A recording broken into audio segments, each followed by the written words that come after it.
Olá! Sejam muito bem-vindos ao Pode Crer na Bíblia. Que alegria ter vocês conosco para mais um momento de estudo da palavra. Uma alegria mesmo, e hoje a gente começa um novo livro, uma nova jornada. O livro de Êxodo. Exatamente. Estamos na lição 1 do terceiro trimestre de 2025. O título é O Povo Oprimido e o Nascimento de Moisés. É o estudo da semana de 28 de junho a 4 de julho. Isso. E o verso-chave, aquele para a gente guardar no coração essa semana, está lá em Êxodo, capítulo 2, versículos 23 a 25. Olha só o que diz. Pode ler pra gente. Decorridos muitos dias, morreu o rei do Egito. Os filhos de Israel gemiam sobre a servidão, e por causa dela clamaram, e o seu clamor subiu a Deus. Ouvindo Deus o seu gemido, lembrou-se da sua aliança com Abraão, com Isaque e com Jacó. Que promessa, hein? E conclui. E viu Deus os filhos de Israel e atentou para sua condição. Poderoso, né? Muito forte. Resume bem o que a gente vai ver. Opressão, o clamor, Deus ouvindo e agindo. É a essência do Êxodo, ou Shemot, que significa nomes, fala de redenção, salvação. E do cuidado de Deus com os oprimidos. Bom, começando pelo domingo, o tema é o povo de Deus no Egito. A leitura base está em Êxodo, capítulo 1, versículos 1 a 7. Vamos ouvir? Vamos lá. São estes, pois, os nomes dos filhos de Israel que entraram com Jacó no Egito, cada um com sua família. Ruben, Simeão, Levi e Judá. Issacar, Zebulão e Benjamim. Dan, Naftali, Gad e Asser. A lista dos filhos de Jacó. Sim. Todas as almas, pois, que procederam de Jacó foram 70. José, porém, estava no Egito. Sendo, pois, José falecido, e todos os seus irmãos, e toda aquela geração, os filhos de Israel foram fecundos e aumentaram muito, e se multiplicaram e grandemente se fortaleceram, de maneira que a terra se encheu deles. Incrível, né? De 70 pessoas para uma multidão. É o cumprimento da promessa feita lá atrás para Abraão, para Jacó, mesmo estando no Egito. Exatamente. Prosperaram em Gósen, inicialmente. Mas a vida tem dessas, né? Altos e baixos, abundância, depois escassez. É verdade. E como manter a fé nessas horas? Filipenses 4 ajuda, né? Saber viver na necessidade e na abundância. Sim, posso todas as coisas em Cristo. Mas aí, na segunda-feira, o estudo entra no contexto histórico. Êxodo capítulo 1, versículo 8. Só um versículo, mas que muda tudo. O que ele diz? Entre mentes, levantou-se novo rei sobre o Egito que não conhecera José. Pronto. Mudou a dinastia, talvez.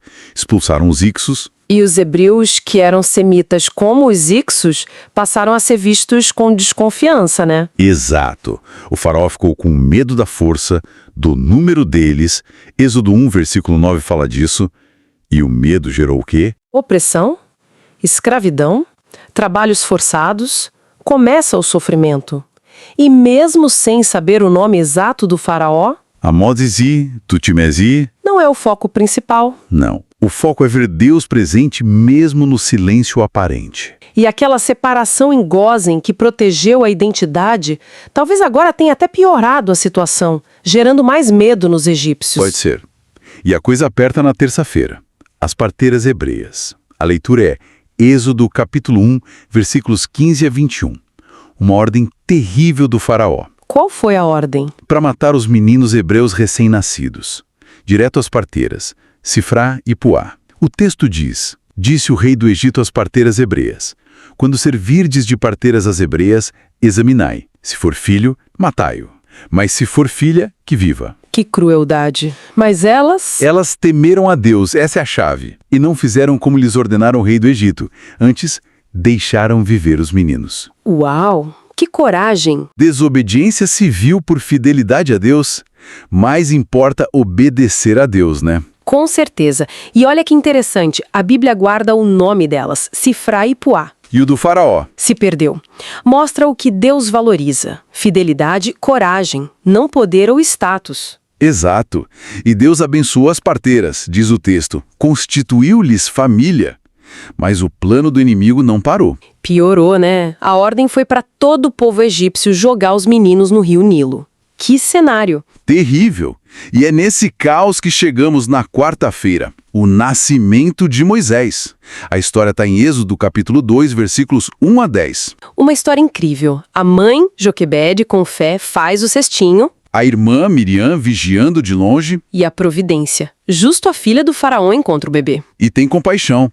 E a Miriam, espertíssima, sugere: quer que eu chame uma ama hebreia para criar o menino? E quem ela chama? A própria mãe. Joquebede foi paga para criar o próprio filho. Que coisa, né? Deus agindo nos detalhes. Isso garantiu aqueles primeiros anos de formação na fé, valores, que nem o palácio do Egito apagou depois. É o poder da educação nos primeiros anos. Deus usa até os planos do inimigo, né? Sem dúvida. Anjos deviam guardar aquele cestinho. Aí, na quinta-feira, o tema é mudança de planos. Moisés cresceu.